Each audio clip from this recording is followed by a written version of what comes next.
An amazing day to all. This is Teacher Dan Rogayan, and welcome to another episode of our Research Talks. In this episode, we will be discussing about in-text citation style using APA 7th edition. So ngayon, titingnan natin kung ano-ano nga ba ang format ng in-text citation gamit ang APA 7 at tingnan din natin ano-ano ba yung mga klase ng in-text citation that we have using the APA format. Now, to begin, tignan natin muna tong example na to. Patterson 2009 found that citing is fun. It could also be said that citing is sometimes perplexing. Patterson 2009. In this example, we have two sentences. The first sentence is actually an example of a narrative citation. Narrative citation means yung author natin ay part of the meaning of the sentence or part ng sentence. So in this example, Patterson 2009 found that citing is fun. It is actually presented in a narrative format on a narrative way. Kaya siya tinawag na narrative citation. Only the year of publication is in parentheses. Now, for the second example, it could also be said that citing is sometimes perplexing. Patterson 2009. Anong napansin natin? Both the author and the year of publication is inside or included in a parenthesis. Kaya siya tinawag na parenthetical citation. Another is that narrative citation sometimes or oftentimes can be seen no sa simula ng sentence or in the middle of a sentence. So usually kasama dito yung mga according to Patterson 2009, in the study of Patterson 2009. So this is how we do it and this is how we present it. Well, for parenthetical citation, madali lang siyang ma-identify kasi nasa loob siya ng parenthesis and usually at the end of the citation or at the end of the sentence. So the narrative citation and the parenthetical citation are actually the two types of our in-text citation. And as we go along, as we go further, titignan natin how do we cite in-text citation using the narrative citation and the parenthetical citation format. So we'll see. Now, as a review again, we have two in-text citation style in APA 7. As I mentioned, the parenthetical citation and the narrative citation. Now, you can see in our first example here for parenthetical citation, it's included in the parentheses. Salazar and Villanueva 2020 and Morales and Gregorio 2020. So ano napansin natin in the format of parenthetical citation? Nasa loob siya ng parentheses and if we have two authors, okay, first and second author, we actually separate it using ampersand, yung symbol ng and no, between the names for a work with two authors or before the last author when all names must be included to avoid ambiguity. Pag-uusapan natin in another research talk kung kailan tayo pwedeng mag-cite ng tatlong authors to avoid ambiguity. But for this video, papakita ko lang muna sa inyo yung basic in-text citation style natin. On the other hand, for narrative citation, nakita ninyo that only year of publication ang nasa loob ng parentheses. For our example, Salazar and Villanueva, open and close parenthesis 2020. Then Morales and Gregorio, open close parenthesis 2020. And take note that in narrative citation, we always spell out the word and. Compared to parenthetical citation na nasa loob ng parenthesis, we use the ampersand or the and sign. So this is the ampersand for parenthetical citation. But for narrative citation, we spell out N. So tatandaan na when it is presented in a narrative way or part of a narrative citation, we always spell out the word N. Now, let's see no kung na-gets ba natin yung sinasabi ko. So let's see if these particular citations are correct in using the narrative citation and the parenthetical citation and the use of the end. So first, a myriad of concerns continues to hamper the advancement of biology education in the different parts of the globe. Rogayan and Albino 2019. So, pansinin nga natin yung author and publication ba ay tama ang pagkaka-format dito sa ating in-text citation. Gaya ng sinabi natin that we always use ampersand for parenthetical citation. Is it correct?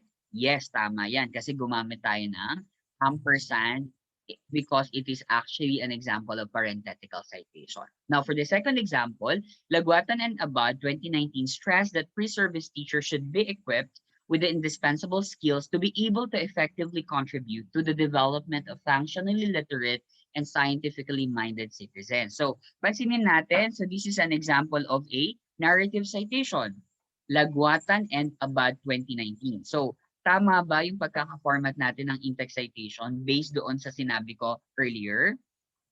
Let's see. Mali. Ano nagpamali dito, no? The use of the ampersand. So in narrative citation, we do not use ampersand. We spell out the word and. So dapat ito, lagwatan and should be spelled out abad 2019 because this is an example of a narrative citation. Lastly, globally, the Philippines lags behind compared to its neighboring countries in terms of education quality, particularly in science education. Rugayan and Doliete 2019. So this is an example of a parenthetical citation. That's correct. Now, is the format for the parenthetical citation followed correctly? Tama ba o hindi? Okay, hindi. Because this is an example of parenthetical citation and so we have to use ampersand, the symbol of the end to separate the two authors in this particular example. So I hope you get that, no? So tatandaan ninyo that for the narrative citation, we spell out the word end. While for parenthetical citation, we used the ampersand or the symbol for the end. Okay? Now, as a review, no, to compare the 6th edition and APA 7th edition in terms of the in-text citation, tignan natin muna itong mga example na to. In the APA 6th edition, when we cite 3 authors, okay, we spell out first the first 3 authors. Like for example, Crisolo, Camposano and Rogayan 2021. And then, sa subsequent citation, ibig ko sabihin ng subsequent, pag isa-cite mo siya ulit in your manuscript, Crisolo et al. Na lang yung subsequent citation. That is for APA 6. But for APA 7, pag 3 authors agad-agad, et al. Na yung ilalagay natin. We no longer enumerate the first 3 authors in the first citation. During the first citation or in the event that you will cite it for the first time, you already include the et al. Okay? Example, Cresolo et al. 2021. Hindi na natin spell out yung pangalan ng tatlong authors. Now, for the APA 6th edition, how do we cite 4 authors for the first time? We cite them by enumerating their names, yung 4 na names. Like for example, Taylor, Cutler, Johnson, and Parker 2018.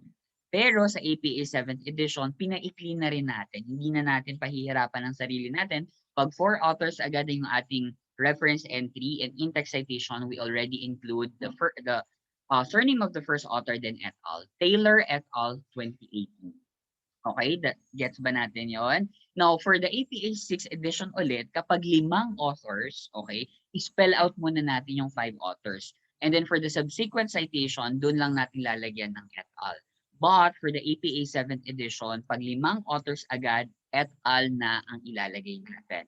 For our example, for APA 6 here, Morales, Anito, Avila, Abulon, and Paliso, 2019, okay, i-mention natin. Subsequently, no, sa susunod na citation, pag isa-cite pa rin ulit natin sila using APA 6 et al. Na. Morales et al. But again, for APA 7, we shorten the citation. Okay, this is one key change in APA 7. So we include na lang Morales, the first author surname, and then et al. 2019. So again, when we cite authors, 3 or more authors, we no longer enumerate the authors, no, 3 to 5 authors. We already include the surname of the first author and then the year of publication. Paano naman sir kapag 6 authors? Syempre, natural et al. Na rin agad yon for the APA 7th edition. Pag 7, 8, and more authors, ilalagay na lang natin et al. Remember that et al. Is a Latin term which means et alia, no? That's et alia, which actually means and others. So for example, Rugayan et al, that means Rugayan and others in 2021. And I want you to take note that when you write et al, we do not put period in the et. Wala pong period yung et, no? Tatandaan nyo, walang period yung et, only the al has its period. And if we cite, for example, in a narrative citation such as this one, Rogayan et al. 2021, wala po tayong makikitang comma after the surname of the author, of the first author. Like for example, Rogayan, yung iba nakikita natin nilalagyan ng comma. Hindi na po natin kailangang lagyan ng comma yan unless that is the citation style of that particular journal. Tatandaan nyo yun. Another, kapag ilalagay naman natin siya in parenthetical citation, pareho din. Wala ring comma yung Rogayan doon. Only in the al, no? After al, period, comma, 2021, and then close parenthesis. That is for parenthetical citation. Magbibigay ako ng example as we go further. Now, I came across with this meme. Sabi, when you spend years working on a study only to become et al, diba?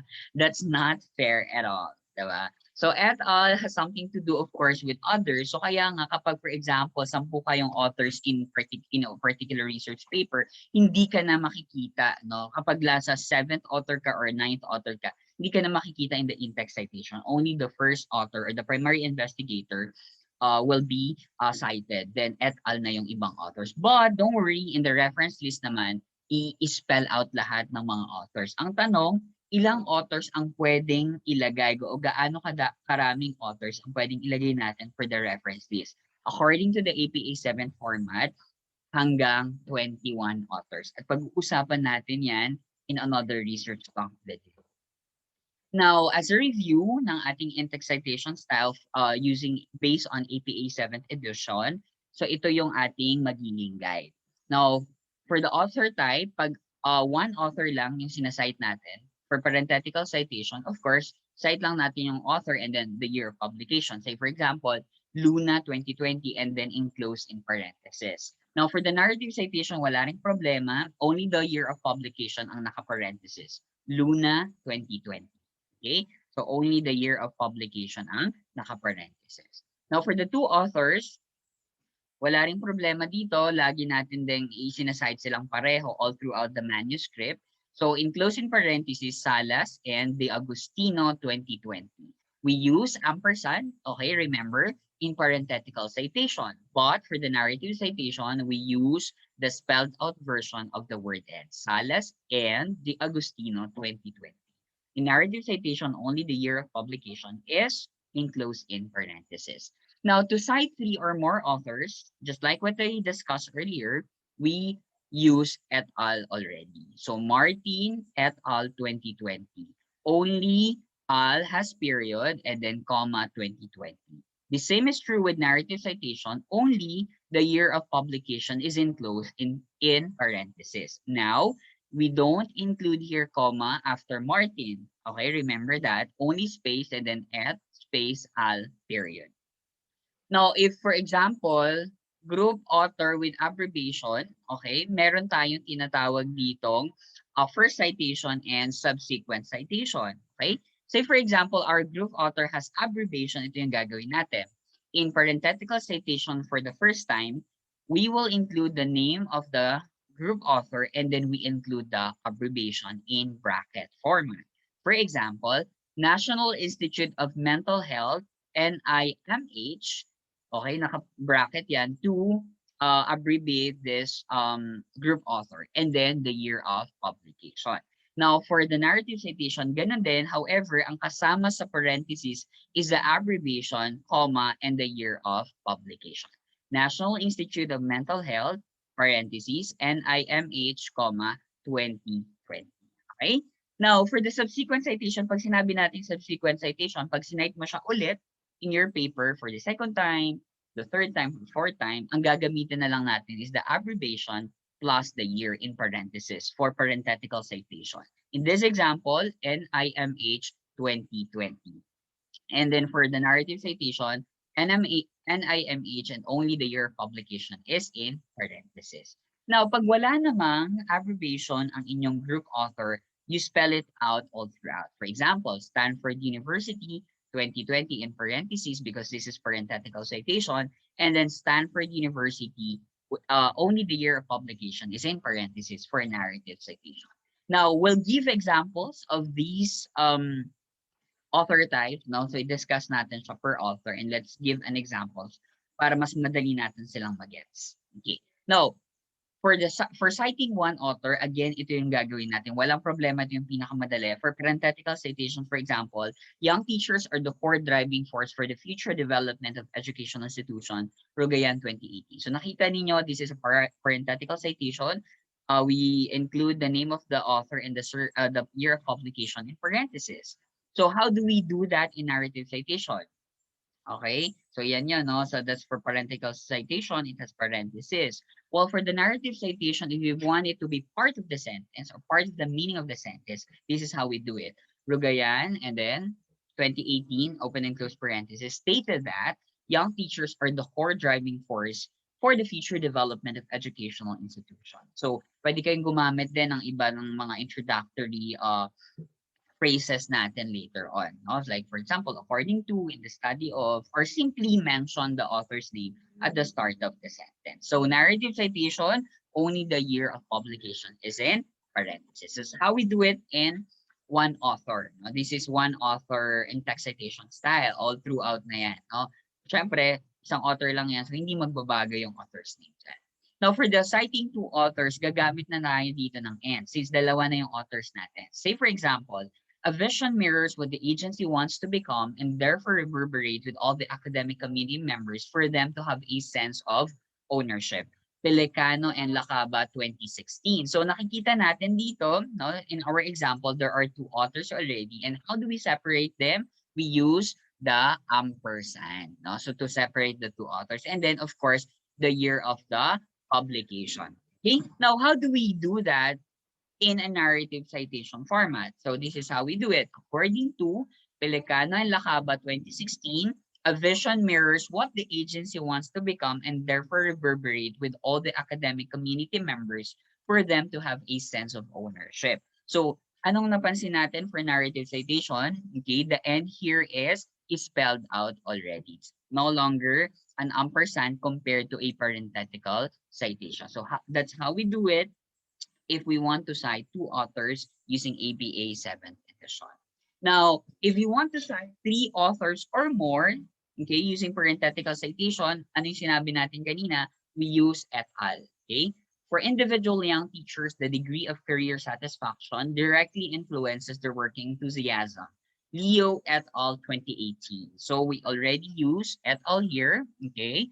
Et space al period, comma, and then 2018. Okay?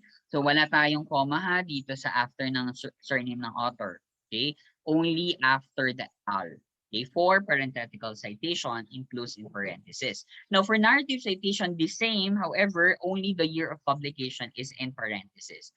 Leo et al. Period. 2018 stressed that for individual young teachers, the degree of career satisfaction directly influences their working enthusiasm. So this is how we cite three authors or more. Now, for citing group author with abbreviation, as I mentioned, spell out muna natin yung group author na yon bago sa susunod na citation, we call it subsequent citation, only at the abbreviation na yung gagamitin natin. Say for example, in this citation, there were over 5.5 million confirmed cases and over 90,000 deaths reported globally as of May 9, 2021.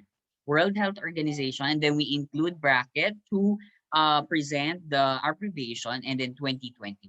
Okay, so yan yon. And then in the next citation, the case and death incident remains at the highest level since the beginning of the pandemic, WHO 2021. We no longer spell out no yung group author in the subsequent citation or the second time that we'll be citing it because we already presented it in the first citation.